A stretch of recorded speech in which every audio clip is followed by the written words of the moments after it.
Você vai viajar, vai de avião e quer levar o seu gato, o seu cachorro, outra espécie que faz parte da sua família, seu companheiro, seu amigo, e aí enfrenta um monte de burocracia, aquele medo de ir embaixo do avião. Eu também não quero que meu cachorro, meu gato vá embaixo do avião, mas tem companhias que aceitam ou não ir junto com você comprar uma passagem do seu lado.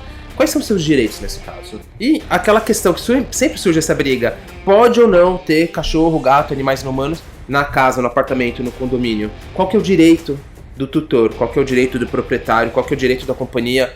O episódio de hoje do podcast, de propósito, eu convido a Giovana Poker. Giovana Poker é advogada animalista, trabalha em direitos da família multiespécie. Foi maravilhoso, muita coisa vocês vão aprender aqui. Trouxe várias dúvidas do público geral para ela, então ela tem muita experiência. Ela vai falar também do preconceito que ela sofreu quando ela falou que ela queria, na advocacia, proteger os animais e como ela fez, qual o caminho foi para ela encontrar o seu sucesso e ser uma advogada animalista. Eu entendo ela como a pioneira ou uma das pioneiras. Eu não conhecia ninguém trabalhando da forma que ela trabalha antes, conheci através dela. Você vai gostar muito, esse episódio é muito importante se você é tutor, tutora de animais não humanos ou quer ser. Assista aqui com a gente e lembrando que eu ofereço ferramentas para ajudar seu animal. Eu me chamo Ricardo Garel, sou fundador da marca Centro de Consciência Animal e eu ensino as pessoas a se comunicarem intuitivamente com os animais, na mentoria Como Conversar com os Animais e a formação do Reiki Animal, onde eu adapto toda a minha experiência de 21 anos de Reiki Animal, fui pioneiro, fiz uma pesquisa científica com Reiki na USP e eu ensino você a adaptar também e a ajudar seus animais. Quer saber mais como eu posso ajudar? Olha aqui o QR Code, escaneia e você vai falar com a gente. Vai entender como que você pode ajudar mais seu animal. Vem aqui, acompanha a gente nesse episódio, que foi maravilhoso. Vamos lá para esse podcast, essa conversa com a Giovana Poker. A Giovana Poker, ela é advogada animalista, especializada na defesa da família multiespécie. Tem temas bem interessantes, né? Ela trabalha muito sobre a questão legal da viagem, quando uma companhia aérea acontece alguma coisa com um cachorro, com um gato, ou um erro médico veterinário, ou uma coisa que acontece muito aqui em Florianópolis, Giovana, casas, apartamentos que falam assim, não pode ter cachorro, não pode ter gato. Às vezes me fala, não pode até ter criança, assim, chega nesse absurdo aqui em Florianópolis. E como aluga muito rápido aqui, tem a demanda, as pessoas ficam perdidas. E aí? Eu me submeto, eu brigo, né? Então isso é uma dúvida bem comum, Giovana. A gente vai bater esse papo hoje sobre isso, então fiquem atentos. Para vocês encontrarem a Giovana, já vou passar. O Instagram da Giovana é Giovana, com I, Giovana Poker, com K, Poker, tá? Então, busquem o Instagram dela, tem o site giovanapoker.com.br, acompanhem. A Giovana faz bastante live também, então acompanhem o conteúdo dela, é bem legal, recomendo muito. Dia 30, a Giovana vai dar, ou já, talvez aconteça, inclusive, esse podcast no meio do VegFest, né, pelas contas aqui. A gente está gravando hoje, mas vai ao ar na virada de novembro, dezembro, se bobear. E a Giovana vai ter acabado de dar uma palestra no VegFest, que é o maior festival sobre veganismo que tem aqui na América do Sul. Então acompanhem, tá? Depois dê uma olhada no conteúdo dela, que vale muito a pena. Giovana, eu vou passar para você se apresentar um pouquinho mais, o que você faz, e a gente já segue aqui com as perguntas. Obrigada, Ricardo. Foi um prazer, né, esse convite para estar aqui hoje. Eu sou super a favor dessa integração, né, entre a medicina veterinária e a advocacia animalista, porque a gente observa, né, que dentro do direito animal existem muitas situações que podem ser solucionadas de maneira extrajudicial e às vezes até mesmo com auxílio, né, de um médico veterinário. Eu, como advogada animalista, presencio diversos tipos de problemas onde a gente observa que, às vezes, a questão é em relação ao comportamento do animal, há uma falta de conhecimento do tutor, e também, né, existe, sim, a questão da falta de conhecimento sobre os direitos desses animais, que muitas vezes o tutor, ao adotar um animal, não sabe exatamente, né, o que pode e o que não pode ser exigido em relação a ele, quando a gente fala de prestação de serviços, né? Então, por exemplo, creches, hotéis pet shops, quais são as obrigações desses estabelecimentos, que tipo de segurança esses estabelecimentos precisam fornecer para o tutor.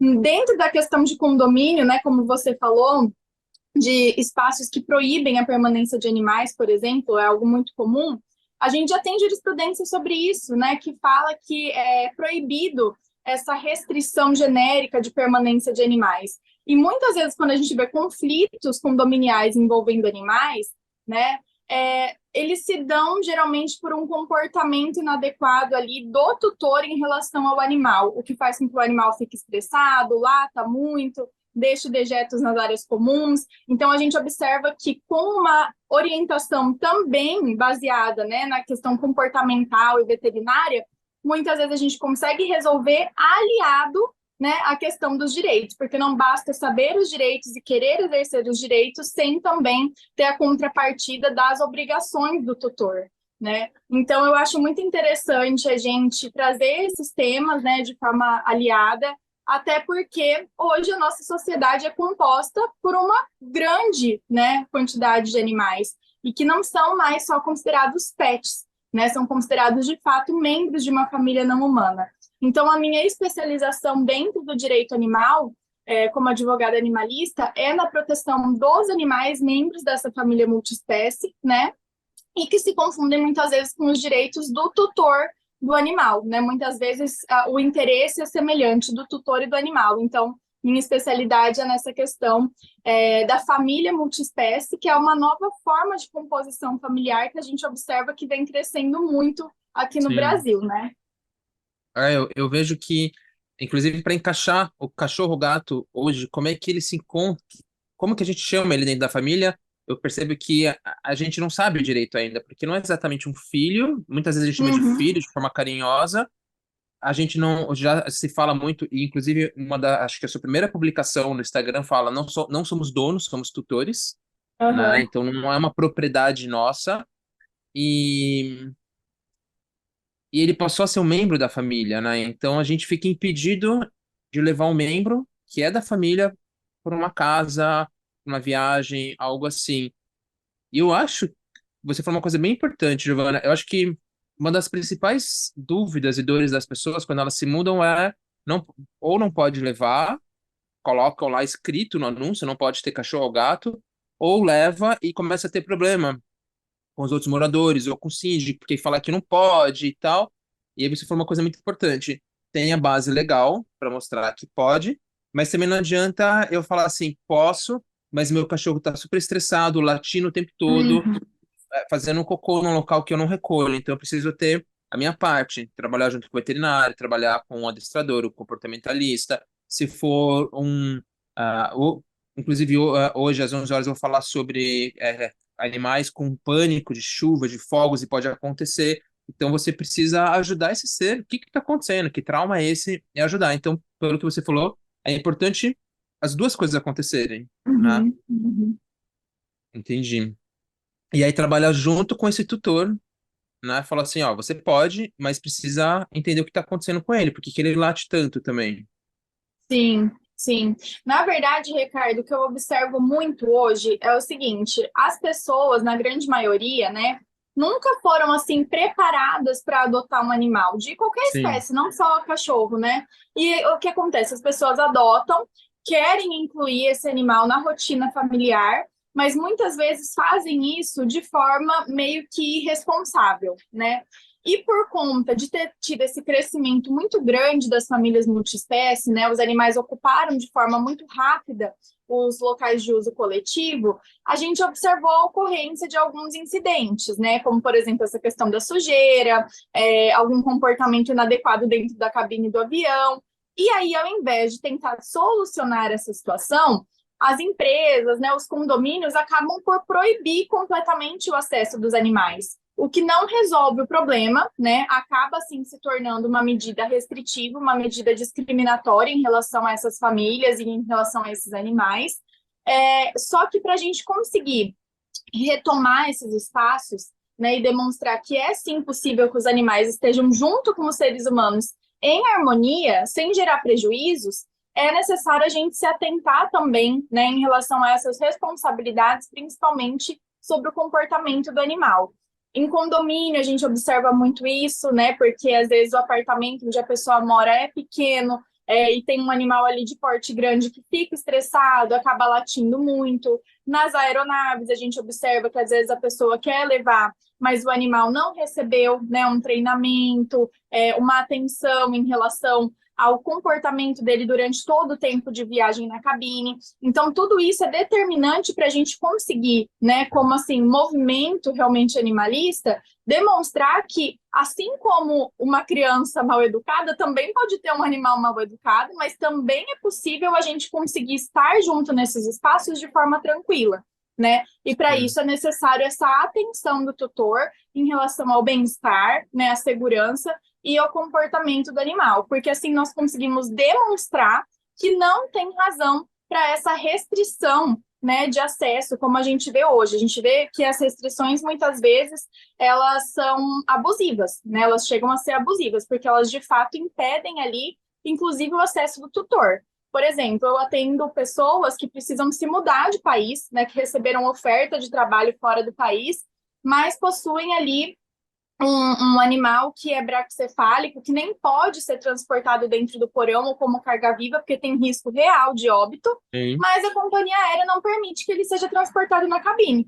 E a pessoa fala, olha, doutora, ou a gente consegue judicialmente autorização para ele ir comigo na cabine, ou eu vou ter que recusar uma oferta de emprego no exterior. Então, você vê que essa inacessibilidade, ela pode prejudicar gravemente, né, a estrutura, assim, da família, o bom andamento dessa família multiespécie. Talvez, eu acho que tem uma base aí, uma raiz de não olhar para os animais não humanos como um indivíduo que tem sua necessidade, que pertence a uma família, né, que não tem como ser deixado para trás, né, e acho que no coletivo da espécie humana falta esse olhar para esse indivíduo, assim, como Uhum. tem gente que Falta. ainda, inclusive, traz esse questionamento da definição se seria uma pessoa não humana, né, com direitos Uhum. como uma pessoa mesmo. E Sim. aí, numa situação dessa, o que dá para fazer, Giovana? Olha, Ricardo, a gente tem muitas ações já que são pleiteando esse embarque, né, do animal, mesmo que esteja fora das regras da companhia aérea, dentro da cabine. Esse é um assunto que daria por si só um podcast inteiro, porque assim, os tutores eles passam um perrengue enorme, né, para conseguir viajar com os animais. A começar que as companhias aéreas estabelecem um peso limite extremamente baixo para transporte de animais em cabine. Então, elas permitem de 7 a 10 quilos no máximo. A É, grande é, maioria um gato quase passa disso. Um gato alguns, grande a dá esse maioria peso quase. a maioria dos gatinhos até consegue enquadrar nessas de Não, mas 10, eu quero dar né? um exemplo do cachorro, né? Que cachorro que vai pesar É, entre 7 e 10 quilos. O cachorro tem que ser muito pequenininho. Tem que ser o tamanho muito. de um E gato olha isso, pra passar. além do limite de peso, a gente também tem um limite, porque eles têm que ir dentro da caixinha de transporte. Tem que ir dentro de uma caixinha de transporte minúscula, cuja altura máxima é de 20 centímetros. Que tipo de Nossa, é cachorro uma cabe? coisa. Uhum. Ah. Então, é E se, muito e se couber, ele restritivo. vai ficar, provavelmente vai ficar muito estressado também. Exatamente, é bem pequenininha, né? Geralmente para animais muito pequenos, muito leves. Para um cachorro caber numa caixinha dessa, ele pode pesar no máximo 5 quilos, né? Então a companhia coloca o limite de peso até 10, mas um cachorro de 10 não cabe nas Sabe? dimensões da caixa de transporte permitida. E além disso, as companhias só permitem cães e gatos em cabine, né? Isso assim, de forma genérica, tem algumas exceções, mas só cães e gatos. Tem tutores que possuem calopsita, né? Coelho, porquinho da Índia, hamster. Esses animais, embora não sejam pequenos e estejam dentro do limite de peso, não se enquadram na espécie permitida. Então é um Nossa. monte de restrição. Ah, É um monte de eu restrição. imagino um roedor ou uma ave indo lá na parte de carga, que são animais que Uhum. podem morrer por estresse, né? Pode ter uma Exato. miopatia, morrer por estresse e são seres pequenos que daria super para entrar no avião. Né? A gente observa exatamente isso que você falou, né? Que existe um olhar do animal, como assim, ele representasse algo sujo que pode passar doença, ou que fosse um ser completamente descontrolado, né? Que vai ali impor diversos prejuízos para os outros passageiros. E na prática a gente não observa isso, né? Eu trabalho muito com essas ações de embarque, até porque é algo que não é opcional para o tutor, né? Se ele precisa viajar com o animal e ele se preocupa com a segurança daquele animal, ele não tem outra opção senão entrar com uma ação judicial para pleitear esse embarque dentro da cabine. E em mais de 3 anos trabalhando com essas ações de embarque, nunca tive problema em relação o animal dentro do voo, né? Até porque eu sempre alerto o tutor também em relação ao comportamento, né? Sugiro fazer alguns treinamentos básicos, etc. Então a gente nunca teve problema. Isso que já teve embarque de animal de mais de 30 quilos em cabine. E é algo que seria tão simples das companhias aéreas resolverem, né? Pedindo a apresentação de um certificado de treinamento ou de bom Sim, comportamento, mas a gente observa que não tem diálogo, né? Mesmo nas tentativas assim de acordo, nós não conseguimos evoluir e tudo tem que ser levado realmente para a via judicial. A nossa sorte, né, assim, dos tutores em geral, é que a advocacia animalista vem avançando muito, né, nessa parte de proteção da família multiespécie. Então, essas ações de embarque, por exemplo, já tem uma maioria de procedência, né? A jurisprudência majoritária já entende por esse direito do animal ser transportado junto ao tutor, principalmente quando é um caso onde o tutor tem o animal como assistência emocional, né? Ou seja, o tutor tem ali algum tipo de ansiedade, depressão, síndrome do pânico, e o animal ajuda na manutenção do estado psicológico desse tutor. Esses são casos, sim. assim, de que a maioria, né, a gente consegue êxito, e aí acaba que o animal também é protegido, né, por realizar esse transporte de forma muito mais segura e confortável dentro da cabine. Mas é só realmente pela via judicial que a gente consegue solucionar esse tipo Caramba. de situação. Ah, se tivesse essa possibilidade de ter um documento de um local, né, do veterinário, que ele teve um treinamento e é tranquilo, não tem nenhum comportamento que vá trazer risco para ninguém, e o proprietário e o tutor se já se programa para fazer esse treinamento, né, ajudaria Uhum, muito, assim, muito. né? Mas você sente que, assim, não tem uma boa vontade das companhias aéreas? O que que impede disso avançar? Sem precisar para as vias judiciais mesmo. Olha, é uma má vontade enorme, para falar a verdade, né? São poucas as companhias assim que a gente vê que tem um posicionamento um pouco mais aberto, trata bem os tutores com os animais, né? Mas realmente todas a gente só consegue judicializando. E eu já tentei diálogo, né, com advogados de outras companhias, sugeri acordo, e realmente assim, parece, a impressão que dá é que eu estou pedindo para que eles levem uma bomba no voo. É um Caramba. pavor, assim, não, doutora, nem pensar, só com ordem judicial. Então, eu, de fato, acredito que ainda tenha essa visão especista, né? Do tipo, um voo cheio de bicho vai ser um voo que ninguém vai se sentir confortável, vai ser um voo nojento, porque as pessoas têm essa ideia de que os animais são sujos, né? E fazem xixi a toda hora, etc. Sendo que, gente, a gente não transporta bebê, né, no avião, o bebê também usa fralda, a gente pode colocar um tapetinho higiênico ali para o animal, além do fato de que durante o voo ele tá mais apreensivo, dificilmente eles fazem xixi durante o voo, né, que dirá outras coisas. É, Então, é muita é. má vontade realmente de entender essa necessidade dos tutores, de entender o direito dos animais em serem transportados de forma digna, né, como passageiros, e aí acaba por ter uma dor de cabeça enorme para as pessoas que precisam viajar com animais. Eu acho que isso só vai mudar, Ricardo, sinceramente, quando for aprovada uma legislação que proíbe, né, o transporte dentro do porão e como carga viva, até por uma questão de segurança, porque nós já tivemos óbitos, né, de animais no Vários porão de casos. aeronave. Óbitos, animais que sumiram, né? Inclusive, Extravio. vários casos, extravio. Uhum. E é assim, é uma dor que não dá nem para imaginar. Você viaja, o membro da família Nossa, acontece algo numa viagem, né? Exatamente. sim. Não, e as pessoas, E tutores que já me relataram, por exemplo, que mandaram um animal no porão e foram na cabine. Na cabine, eles ouviam o latido desesperado do animal no porão.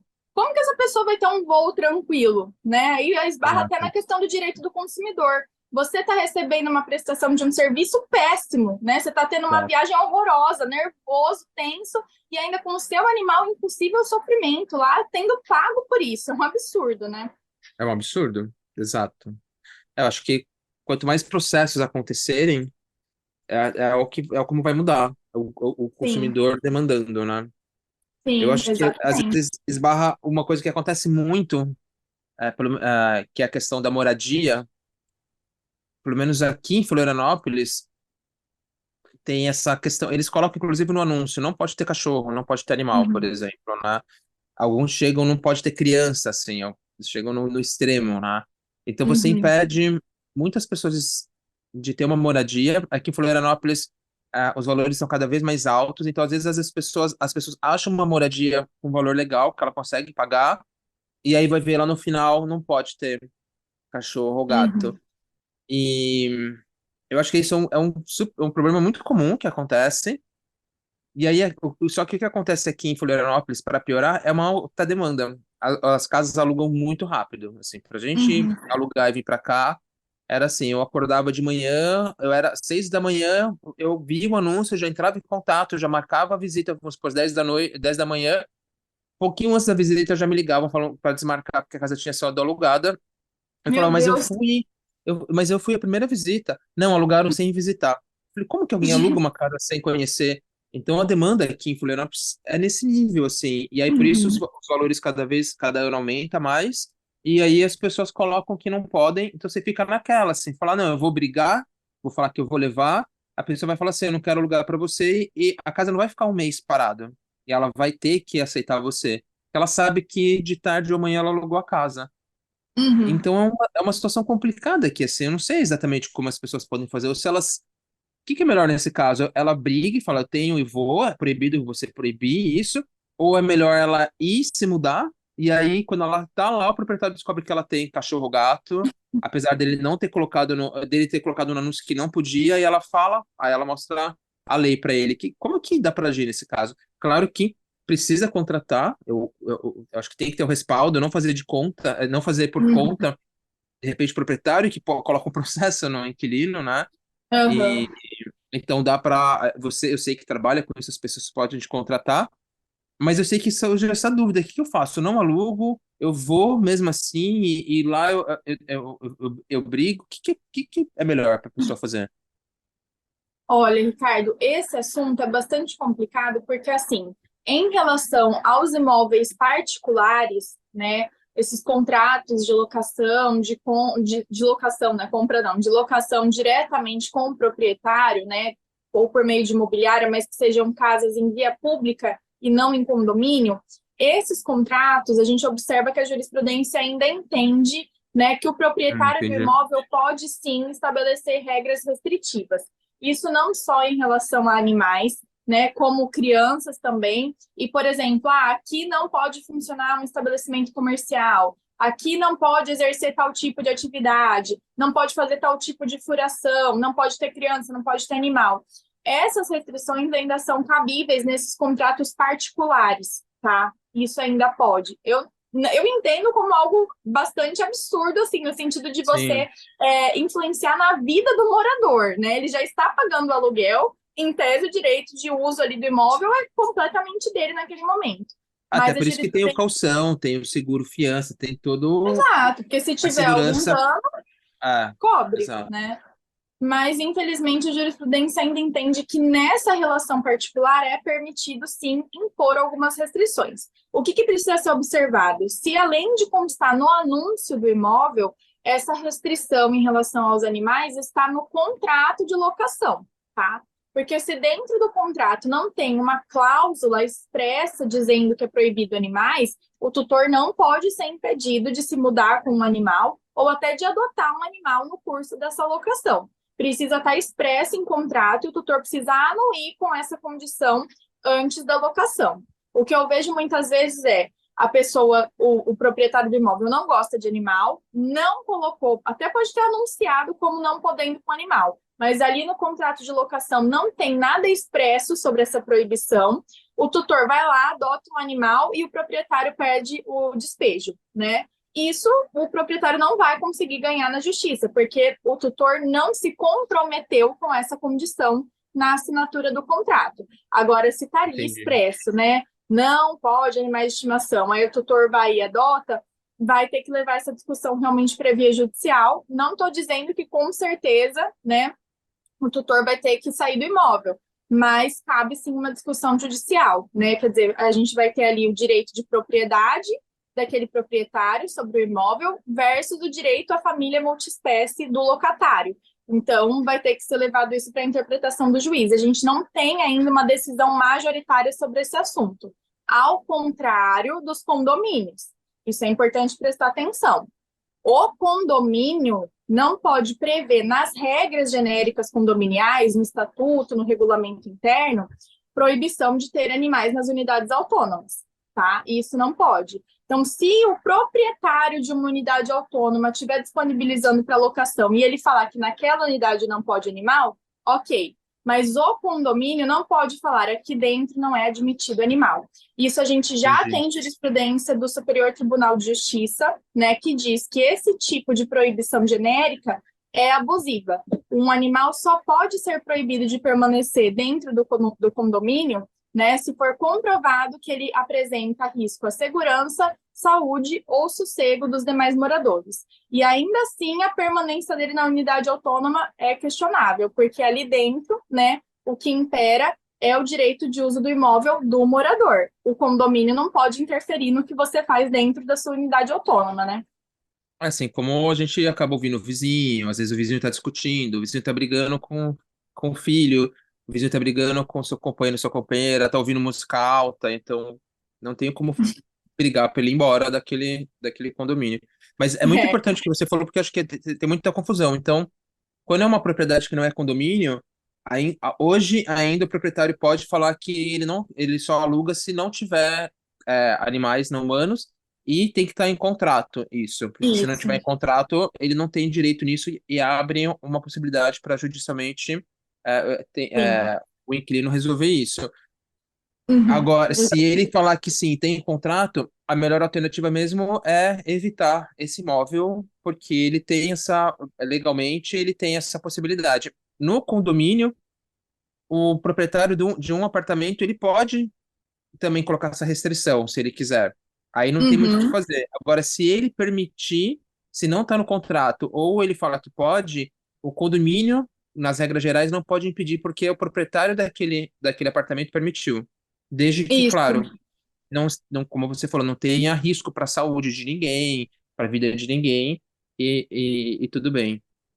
E mesmo Uhum. assim, depende, acho que caso a caso, mas pelo menos isso já está mais certo, né? Se o proprietário de um apartamento permitiu, o condomínio não pode impedir, a não ser que seja, acho que é algo muito grave, um cachorro que ataca todo mundo e É. com Na casos. verdade, eu acho que essa restrição, né? Porque assim, a gente tem casos até, por exemplo, de condomínio que tinha ali na regra que não pode animais ferozes, né? E aí a pessoa queria se mudar para lá com um pitbull e o condomínio não deixou. O fato do animal ser da raça pitbull não quer dizer que ele é um animal Não feroz, quer dizer que foi né? isso. Ah, Tem que se comprovar no caso concreto que esse animal é agressivo. Então, nós já ah, temos, inclusive, decisões de reiteração do animal para dentro do condomínio, né, por conta de ausência de justificativa para que ele não possa permanecer ali. Agora, tem casos, né, Ricardo, que a gente observa que o próprio bem-estar do animal pode ser prejudicado no caso de morar em condomínio de prédios. Eu vi uma vez uma reportagem, não foi um caso meu, tá? Então eu não vou dizer assim com toda certeza o que aconteceu, vou dizer o que eu acho do que eu vi da reportagem. Era sobre um mini pig, né? Que era criado dentro de um apartamento bem pequeno, acho que tinha uns 50 metros quadrados. Não tinha grama, terra, luz solar, etc. Né? E os moradores ao redor, ali, os vizinhos, ficavam reclamando muito do cheiro. A gente sabe, né? O porco é um animal super limpinho, super inteligente, tem um comportamento parecido com o do cachorro, mas de fato, ah, um porquinho dentro de um apartamento, né, não me parece a condição ideal para o próprio animal. Né? Aí perpassa até a questão do que é bom para os vizinhos. A gente está falando do que é bom para o próprio animal, que me parece que ele vivia ali numa condição de vida muito restrita. Eu já tive porco, né? E a gente vê assim que eles gostam muito de rolar na lama, né, de correr, de comer graminha, de fuçar na terra. Ele não tinha ali condições de exercer o comportamento próprio da espécie dele. Então, eu acho que tem situações que, além de gerar realmente um incômodo, porque o porquinho ele é bastante barulhento às vezes, né? Etc., pode também estar prejudicando o bem-estar do próprio animal, a manutenção dele naquele espaço, né? Principalmente se for de apartamento. Então, a gente tem que realmente avaliar caso a caso e ver se o bem-estar do próprio animal não está prejudicado. Eu vejo muito isso em relação a cachorros de porte grande em apartamento também. A pessoa adota um labrador, né, um border collie, que são animais com bastante energia, né, gostam muito de brincar, correr, e coloca esse animal dentro de um apartamento pequeno, às vezes que não tem nem varanda, né, ele não consegue nem ver a área externa, o tutor trabalha o dia inteiro, esse animal fica sozinho dentro de casa o dia todo. É óbvio, né, que esse animal vai latir, vai arranhar a porta, vai chorar quando o tutor sai, vai às vezes fazer barulho de madrugada, porque ele está com um nível de estresse ali, de ansiedade muito grande, né? Sim. As necessidades básicas desse animal não estão sendo respeitadas. Então, às vezes, a gente observa que o incômodo está relacionado a uma ausência de bem-estar. Outras vezes não, outras vezes é só implicância e especismo mesmo, né? A gente tem que identificar caso a caso. Por isso que você falou da importância de trabalhar os dois juntos, né? A parte Sim, legal, com o condomínio, com a propriedade, o proprietário e o tutor mesmo, para entender o que o tutor pode fazer para auxiliar esse cachorro mesmo, esse cachorro, esse gato. Entendi. sim.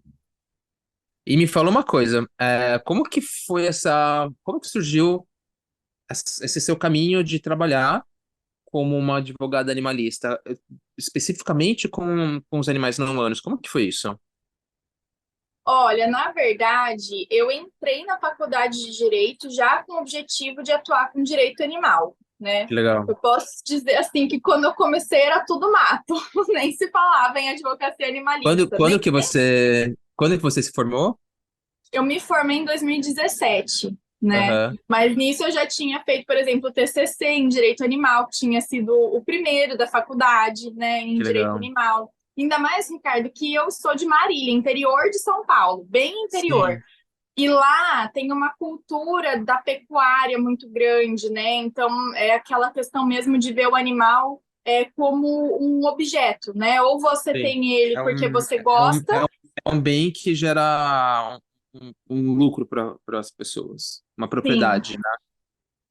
Ah, Então era muito complicado, as pessoas nem sequer entendiam, né? Mas como assim direito animal? O que que você vai fazer?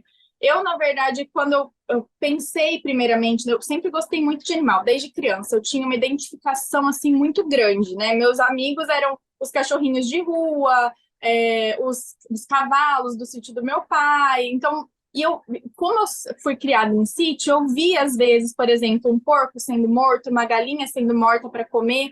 E aquilo me dava uma angústia, uma coisa estranha. E todo mundo falando que era natural, que Deus colocou os animais no mundo para a gente comer. E eu não conseguia suportar saber que aqueles meus amigos, né, iam ser mortos uma hora ou outra. E isso começou a me despertar assim, uma vontade muito grande de mudar isso, né? Só que eu sim, não entendia como, não sabia como, até porque essas situações são lícitas, né? Não é que a gente está combatendo um maltrato. É lícito você matar um animal para comer, algo que nunca entrou sim. na minha cabeça. E aí eu comecei a pesquisar, né, formas de como eu poderia mudar essa situação. Me envolvi em grupos de teatro, né, que faziam teatro do oprimido, que é algo mais relacionado ao ativismo, né, de despertar uma nova consciência nas pessoas. E fui primeiro fazer faculdade de teatro. Minha primeira faculdade foi de teatro, não foi nem de direito. Só que eu não tive muita abertura, né, muita receptividade dos próprios professores, etc., em relação a explorar mais essa área do ativismo animal, né, dentro do teatro, e eu acabei trancando a faculdade e falei, bom, quer saber, ao invés de conscientizar, eu vou para a briga judicial, as pessoas Vai vão ter que processar, respeitar, então. vão ter que respeitar os animais por determinação judicial. E aí eu fui para a faculdade de Direito, mas já focada no direito animal. Então, desde o meu primeiro ano, meus primeiros trabalhos, assim, que eu apresentava em evento, tudo sempre foi relacionado ao direito animal. Comecei como a maioria das pessoas, né? Pesquisando o quê? Maus tratos. Maus tratos contra cães e gatos. Maus tratos contra cavalos. Aí eu fui ampliando o estudo e fui vendo que os maus tratos é a pontinha do iceberg, né? Aham, É aquilo que desponta, é aquilo que as pessoas ficam mais incomodadas. Só que abaixo do maus tratos tem uma série, né, de relações estruturais totalmente violentas e discriminatórias em relação aos animais que ainda são permitidas, né? Que a gente tem que ainda lutar contra a proibição de práticas cruéis que são lícitas. E aí eu falei, nossa, eu preciso advogar nessa área e só nessa área. E desde então eu só me especializei em direito animal, fiz 2 pós-graduações em direito animal, meu mestrado foi voltado para dignidade animal, então não atuo em nenhuma outra área. O meu escritório ele só atende realmente casos relacionados ao direito animal e à família multiespécie. Então, a advocacia animalista é um ramo que é amplo, né? Porque como a gente viu aqui, tem várias possibilidades de atuação, mas é voltado realmente para essa inclusão dos animais como parte da sociedade e que merecem essa proteção tal qual o ser humano, que é algo que a Sim. gente ainda está lutando para conseguir, né? Até em relação aos cães e gatos, que dirá a outros animais. Exato, exato. Os que não são considerados, no termo que eu nem gosto muito, mas é o pet, né? Isso, Então. né? E você falou que no teatro teve o desafio de não ter a recepção dos professores, e no direito, o que que você teve de desafio, assim? Queria perguntar para você, o que que você teve de desafio e o que que você teve de, assim, isso foi fácil, uma ajuda, o que que aconteceu de difícil e de fácil? Olha, Ricardo, sinceramente, de fácil, não foi nada, assim, porque tudo, né, estava complicado na época. As pessoas, não tinha na minha faculdade, e nem em outras faculdades da cidade, nem do estado, professores de direito animal, né? Então, assim, eu não tinha alguém que pudesse me ensinar, que pudesse me ajudar. Os meus estudos, eles tiveram que ser feitos todos de forma independente, inclusive no meu TCC, né? Tem muita abobrinha escrita ali, porque não tinha quem corrigisse. Meu orientador era de direito constitucional, que foi o máximo assim de relacionado que eu consegui encontrar, e ainda assim, com muita resistência, porque ninguém queria orientar um trabalho de direito animal, né? Achava que era besteira, algo sem importância. Eu tive muita dificuldade em relação a preconceito de colegas de trabalho, né? De realmente acharem que esse ramo é brincadeira, é algo que deveria ser exercido só pro bono, sabe? Além da profissão principal, que eu não poderia ser advogada animalista. Teve essa questão também da parte financeira, porque como não tinha advocacia animalista, eu não sabia como é que isso ia funcionar, né? Como é que eu ia ganhar dinheiro? Porque eu pensava que a advocacia animalista eu teria que trabalhar de graça, né, digamos assim, exclusivamente pro bono, para ONGs de proteção animal. Eu só conseguia enxergar a parte dos maus tratos, né? Ou indo um pouco mais adiante na parte das ONGs internacionais que trabalham com animais de consumo, etc. Mas eu achava que tudo isso tinha que ser pro bono, né? Exclusivamente por amor. E aí eu fui percebendo que para ter um avanço realmente nessa área, os profissionais do direito animal precisam se posicionar como profissionais, né? Óbvio que a gente pode sim fazer muita coisa pro bono, ajudar ONGs protetores, como eu faço até hoje, mas ter a parte profissional de ter um rendimento financeiro com aquela profissão. Porque senão o Sim. que iria acontecer? Que é o que quase aconteceu. Assim que eu me formei, como não tinha um escritório de advocacia animalista para eu trabalhar, para eu aprender, eu fui para um escritório de direito tributário, né? Nada a ver no capaçoca, detestava. Era uma ótima tributarista, mas não gostava. E aí me sobrava pouquíssimo tempo para me dedicar para o direito animal, né? Quase nada. O escritório não valorizava essa parte e eu comecei a me afastar dos meus sonhos. E eu pensei, meu Deus, será que vai me adiantar daqui a uns anos estar muito rica como tributarista, porque direito tributário dá muito dinheiro, mas não estar exercendo aquilo que eu amo e que eu sei que pode mudar realmente o mundo? Né? Como é que eu vou ficar só exercendo pro bono uma vez ou outra esse tipo de serviço? Eu vou ter que realmente abrir mão desse escritório tributarista, fundar o meu escritório de advocacia animalista e fazer, né, as pessoas entenderem que o direito animal é um ramo do direito como qualquer outro. Então, em determinadas situações, sim, vai ter que ser remunerado. Sim, eu tenho que cobrar honorários. Esse Sim. posicionamento foi difícil, porque as pessoas têm uma expectativa, né? Até porque o direito animal é muito novo, então as pessoas têm a visão meio que do advogado animalista como um protetor, né? Não é incomum vir gente comentar nas minhas postagens, mas o advogado animalista só fala e não faz porque tem animal abandonado, porque isso, aquilo, como se a gente fosse um político, né? Eu sei lá, alguém que Ah, tivesse o não, poder de sair dando as vira e coisas. mexe tem isso. E é um discurso que não tem com o médico, brinco, assim. Ninguém vai lá no médico e fala assim, você passou por uma criança na rua e não levou para casa, não tem. não tem isso, né? E eu até brinco, assim, eu já fiz 2 quadros de comentários que eu não deveria responder. E a maior parte dos comentários é esse tipo de situação. Porque Uhum. veterinário só põe esse dinheiro, não quer alugar, não quer pegar na rua. E aqui a gente tem 3 cachorros, 2 gatos, tudo adotado. Porque o advogado só pensa em dinheiro, sabe? E as pessoas eu não vou virar pro médico, não vejo esse discurso pro médico, né, É, falando, o dentista, falou, ó, você não viu a boca da pessoa na rua, você não pegou a criança. Então as pessoas se sentem no direito de falar umas besteiras assim, né?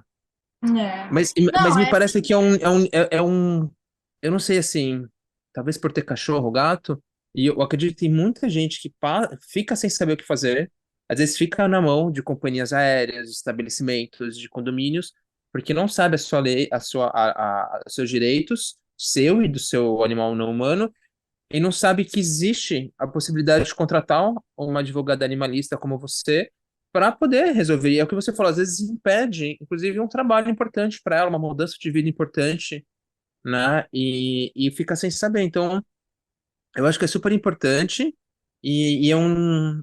Pensando que cada vez mais as pessoas estão, as famílias são famílias multiespécies, estão se tornando famílias multiespécies, é uma visão muito restrita, no meu ponto de vista, dos advogados que acham que isso não é sério. Uhum. Talvez, é,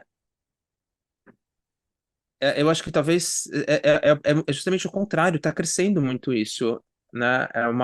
Só Uhum. que precisam cada vez mais advogados animalistas para isso chegar num público maior, né? Falar, olha, existe quem pode defender você, quem pode te ajudar, né? Sim. Não, e eu vejo muito isso, né? Algumas pessoas falam, nossa, poxa, se eu soubesse disso antes, Sim, em relação a outro assunto, por exemplo, erro médico veterinário, Ricardo. Infelizmente, nem todos os profissionais são como você, né? Assim, realmente preocupados com o animal. A gente sim, observa que acontece. até por conta da formação da faculdade, né? Porque a formação da faculdade de direito quanto a de veterinária são totalmente especistas, né? A gente Sim, não sim, olha para o animal enquanto um indivíduo, olha para ele realmente como um recurso, né? sim. E aí a gente observa que alguns profissionais refletem isso, né? E acabam cometendo erros, não só por um descuido ou um acidente, digamos assim. Às vezes o erro é no atendimento do animal, né? Tratar o animal de forma tão grosseira na consulta que o animal chega a fazer xixi de medo.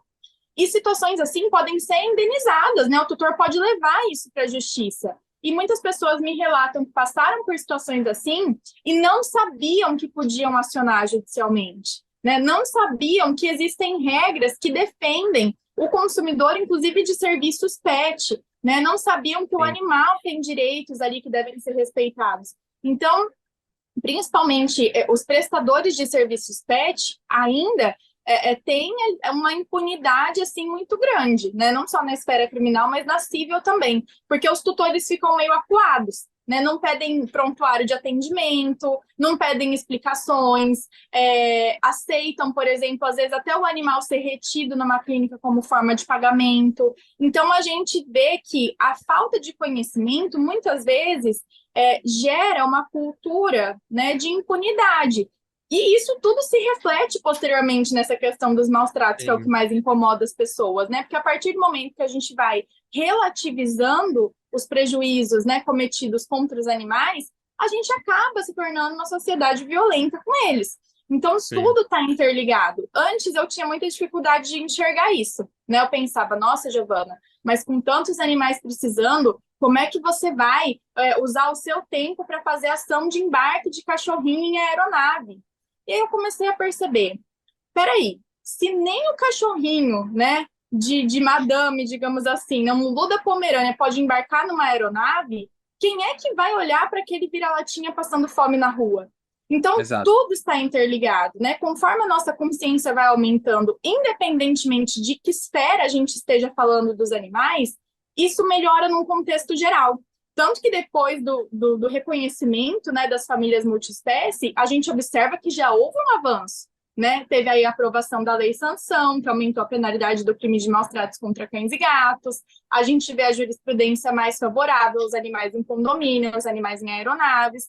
Então, tudo é uma melhora. E aí, a partir disso, a gente começa a se atentar mais em relação aos animais em situação de rua. A partir disso, a gente começa a questionar nossos hábitos de comer carne. né? A melhora, ela é, como é que eu posso dizer? Interligada, né? A gente vai abrindo os olhos para uma situação e vai puxando outras coisas que a gente também pode melhorar. Sim, eu acho que traz esse olhar empático de, às vezes vira uma chave e fala, nossa, eles têm sentimentos, emoções, inteligentes, eles sofrem. Meu cachorro e gato. Uhum, Se meu cachorro e gato sofrem, será que os outros também sofrem? As pessoas começam a ligar os pontos nisso, né? E eu sim. acho super importante o seu trabalho de mostrar que tem direitos mesmo, sabe? Chega a ser um absurdo algumas situações, Uhum, né? uhum. E quais dicas você pode dar para quem está começando que quer ser uma advogada animalista, que quer levar ou já é um advogado e está ligado com os animais humanos e de repente conheceu você e fala, nossa, isso era meu sonho, eu não sabia que eu podia fazer isso e quer começar, ou quem for começar mesmo o direito com esse objetivo. Que dicas você pode Uhum. dar? Porque você falou que foi muito fechado, assim, não teve ajuda de professores. O que você pode orientar as pessoas? Olha, eu acho que a primeira coisa é nunca abandonar a parte do ativismo também, né? Porque se você vai para esse ramo do direito animal só realmente com o objetivo de êxito financeiro, pode ser um tanto quanto frustrante, porque você, um advogado animalista, né, atualmente não é ainda tão valorizado quanto um advogado empresarial, um advogado tributarista, né? Mas é um ramo que está em crescente expansão. Só que a gente tem que ver que esse ramo, o direito animal, ele não é só uma atuação profissional. Quando você atua com direito animal, você está contribuindo para uma mudança na sociedade. Então, Uhum, para quem está começando, eu acho que a principal motivação tem sim que ser, né, o sucesso profissional, mas também exercer de fato um ativismo dentro da sociedade e ter como motivação principal ampliar a consciência da sociedade em relação aos animais. E uma coisa muito importante, sempre tenha em mente que você, enquanto advogado animalista, tem que proteger os direitos do animal e não os direitos do ser humano sobre o animal. Porque muitas pessoas vão querer contratar um advogado animalista para defender os seus interesses sobre um animal, sendo que aquilo não é a verdade. melhor situação para o animal em si. Né? Então, por exemplo, um tutor que comete maus tratos e aí quer contratar um advogado animalista para reaver o animal que foi vítima de maus tratos. Será que Sim, é ético, né, por parte sim, sua, que é advogado animalista, defender esse tipo de situação? Então, sempre priorizar os interesses do animal e não das pessoas sobre aquele animal. sim. É o que é o melhor para o animal. E aí, claro, isso vai refletir nos direitos que o tutor tem em relação ao seu animal. Sim, e aos deveres Sim. também, né? E os deveres também. Sim. Tá aí, inclusive tá aí porque que pode ser retirado do tutor se constata que ele sofre maus tratos. Maus tratos não é Sim. só bater, machucar, é não cuidar de forma adequada também, né? Posso dar um exemplo? Posso dar um exemplo? Pode, pode. É, por exemplo, muitas pessoas me contatam querendo me contratar, né, querendo entrar com uma ação contra o condomínio, porque o condomínio está multando o tutor que deixa, por exemplo, o gatinho circular solto nas áreas comuns. Se eu fosse uma Uhum. advogada, né, que não tem uma base filosófica para o meu trabalho, uma base ética, um ponto de partida do que é certo e do que é errado, eu ia falar, vamos processar, passa o valor dos honorários, ganhe dinheiro, processo o condomínio, ia perder, mas ia ganhar o valor e ia estar defendendo algo que é contra a segurança do próprio animal, né?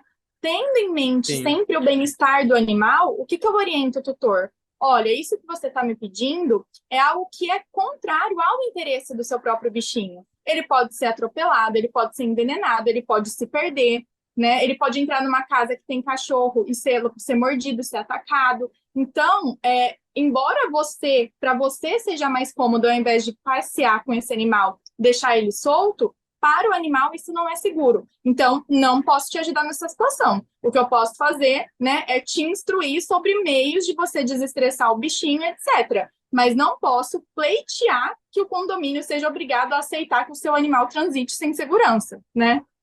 porque não é o melhor para o gato. Exato. Sim, faz total sentido. E o que você falaria para você do passado, lá quando começou, no teatro ou no começo do direito? Que Ah, recado você daria? Que dica? eu acho que eu não seria tão realizada no teatro como eu sou no direito. Eu gosto muito de advogar e eu também alio a questão da educação, né? Então, eu também dou muitos cursos, palestras. Eu adoro ensinar, adoro dar aula. E é algo que talvez dentro do teatro isso não, eu não tivesse tanta abertura ou talvez não tivesse tanta credibilidade, né? Porque, querendo ou não, a parte da advocacia traz para a gente uma credibilidade, assim, um lugar de fala de você trazer o que pode, o que não pode, o que é certo, o que é errado. E eu gosto muito de poder trazer essas informações, né, de uma forma clara, assim, para a sociedade. Não só a minha opinião, mas o que o direito entende, né, o que as leis falam. Isso é muito importante.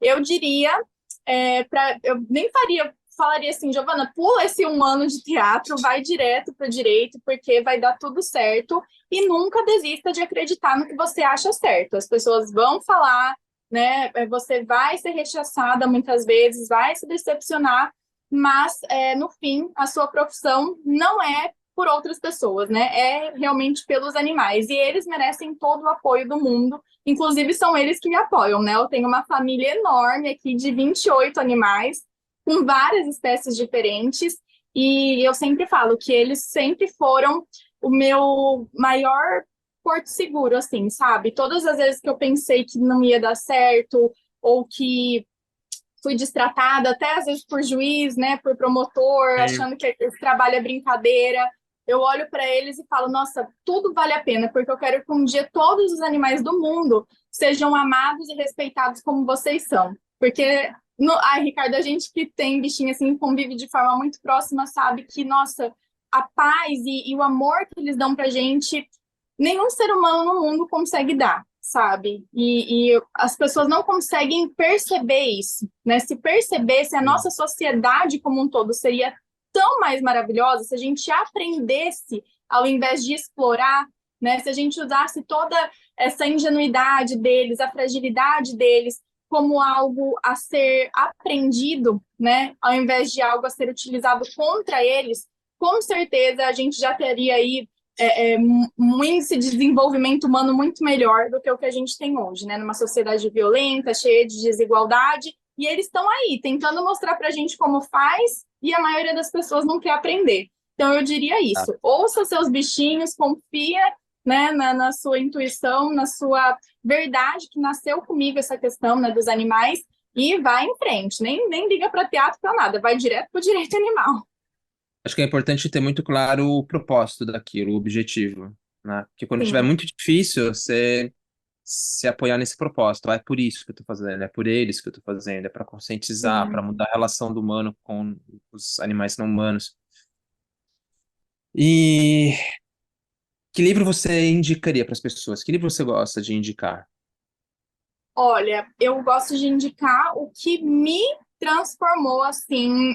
Não vou dizer que foi o que me despertou, né, para o direito animal, mas foi o que de fato me fez entender que o mundo precisa, né, de um posicionamento nosso. Independente de qual for a sua profissão, o mundo precisa que você se posicione a favor dos animais, não só com palavras, mas com atitudes. Que é o livro Libertação Animal, né, do Peter Singer. Nossa, Você ia falar dele? eu ia falar dele também. Ele me abriu os olhos, assim. Foi esse livro, Ricardo, que me fez entender essa questão de que o maus tratos é só a pontinha do iceberg, né? Porque o Peter Singer descreve nesse livro inúmeras situações que são lícitas, né? Acontecem dentro da legalidade e que são, às vezes, piores do que maus tratos. E aí eu parei e pensei, meu Deus, o que adianta, né, eu ficar aqui focada só em combater crime de maus tratos, sendo que tem toda uma estrutura que precisa ser mudada. Então, o buraco mais embaixo e a nossa forma de posicionamento tem que ser mais incisiva, né? Eu vejo o veganismo como um excelente exemplo ético, né, de comportamento. A gente, sim, se abstém de confortos, né, que a gente tinha, a gente precisa mudar a nossa forma de se relacionar com as pessoas, de se relacionar com o sistema, né? A gente precisa abrir mão de coisas que a gente achava prazeroso comer, por exemplo. Mas tudo isso vale muito a pena quando a gente para e pensa, né? Por exemplo, a questão do queijo, que geralmente é viciante, né? Tem uma substância viciante, então é muito difícil para as pessoas pararem de comer. A partir do momento que você enxerga, né, como aquele produto chegou até ali, embora você goste muito, você não vai estar disposto a comer, né? O fato de você pensar, meu Deus, né, quantas vidas, o que um único bezerrinho passou para eu poder estar comendo esse queijo. Então, esse livro do Peter Singer, ele me despertou para isso, né? Para essas outras questões que não são ainda tratadas dentro do judiciário, porque são lícitas, né? Embora a gente tente coibir aí práticas abusivas da exploração animal, ainda não dá para ter uma discussão sobre proibição de consumo de leite, por exemplo. A gente discute Sim. meios de criação mais humanitários, né? Que a gente sabe que não são eficientes, mas que a gente precisa ir trazendo essa cultura, essa visão, para um dia isso poder chegar a ser judicializado. Então, o Sim, livro Libertação Animal, do Peter Singer, e se eu puder recomendar mais um, é o sim. livro Direitos... Oh, meu Deus, cadê? Só um minutinho. Introdução aos Direitos Animais. Introdução aos Direitos Animais, que é Hum, do Gary Francione, o né? Gray Francione, sim. Esse Sim. livro foi o que fundou a minha base jurídica mesmo dentro da advocacia, né? Porque ele traz de forma muito clara o que é direito e o que são garantias relativas, o que é sujeito e o que é coisa. A gente observa que nas sociedades ocidentais os animais ainda são coisas. Embora Sim. esteja havendo uma evolução, eles ainda não são classificados como sujeitos, né? De sujeito Sim. tem dignidade. Esse livro foi o que me ajudou a entender a questão da dignidade, o que ela é e como ela é protegida, até para eu ter o meu posicionamento como advogada, né? Então a gente vê que tem alguns advogados animalistas que são bem-estaristas, né? Que acham que Sim. algumas garantias aí são suficientes para a gente explorar, inclusive reproduzir animais de raça, etc. Sim. Né? Eu não, na minha visão é abolicionista. Eu acho que os animais eles precisam sim ser tratados de forma igualitária, né, Sim. independente da espécie a que pertençam. Humano, cachorro, gato, cavalo, vaca, todos têm Sim. que ter uma igual consideração dos seus interesses, né, e serem tratados de forma respeitosa de acordo com as necessidades da espécie, que é diferente da visão, né, do vamos explorar, mas com jeitinho. Isso foi muito importante. Então, o Gary Francione também é um autor excelente para quem quer trabalhar com direito animal. Eu acho os dois essenciais. É muito conhecido no meio de direitos animais, do veganismo, né? E o Peter Singer, acho que foi o primeiro um dos primeiros livros que eu li também que as explicações deles são tão claras assim, sabe? Sim. E você fala, não tem outra forma de agir, assim, sabe? Ele fala muito da ética, ele é um filósofo, né? Muito Uhum, importante. uhum. Ele fala muito da questão ética, e aí você fala, caramba, eu não. Eu estou ou estava explorando os animais, eu não posso falar de ética, né? Sim. Então, nossa, eu ia falar, você estava comentando, eu falei, vou falar do Peter Singer, vou falar do Peter Singer, Libertação Animal. É, e o Gary Francione também. E Giovana, para a gente encerrar, o que que você colocaria num outdoor, assim, uma mensagem que todo mundo pudesse ver? Eu acho que eu colocaria assim: gostar de animais é opcional, respeitá-los é uma obrigação. Porque a gente vê que muitas pessoas confundem, né? Eu Sim, não gosto de bicho, isso me autoriza a proibir o acesso, isso me autoriza a maltratar, isso me autoriza a destratar os tutores, e não, né? O fato de você não gostar te autoriza apenas e tão somente não ter um animal de estimação, mas não te autoriza a cometer nenhuma atitude contra esses animais, né? Ou querer que esses animais se mantenham afastados e sem acesso a direitos. Então, sim. colocaria isso. Gostar é opcional, respeitar é obrigatório. Maravilha. Giovana, muito obrigado. Eu acho que tudo que você falou vai ajudar muitas pessoas, porque são dúvidas muito comuns e reais, porque as pessoas não têm acesso a advogadas animalistas como você, e eu espero que cada vez mais gente conheça você e surjam outros profissionais como você também. E lembrando que entre no Instagram da Giovana, é Giovana Poker, Ovana, né? Poker com K. Isso. Conheça o trabalho dela, mande uma mensagem para ela para saber como que vocês podem contratar, se estão passando essa necessidade, ou pelo menos já saber que tem alguém que vocês podem contratar o serviço caso aconteça ou indicar, porque a gente sempre conhece alguém que está passando um desafio desse, ou por causa de viagem, ou por causa de condomínio. Então, recomendo muito. Giovana, muito obrigado, viu? Eu que agradeço, Ricardo. Parabéns pelo podcast, por todo o trabalho. Eu te admiro muito e que cada vez mais, né, nós tenhamos aí veterinários como você que também partem desse princípio de olhar em primeiro lugar para a necessidade Sim. do animal, né? Porque nós somos tutores, a gente tem obrigações em relação a eles. Não é só a parte boa, né? A gente também tem que se preocupar em prover tudo que eles precisam. Então, muito obrigada por tudo que você faz também. Obrigado, Giovana.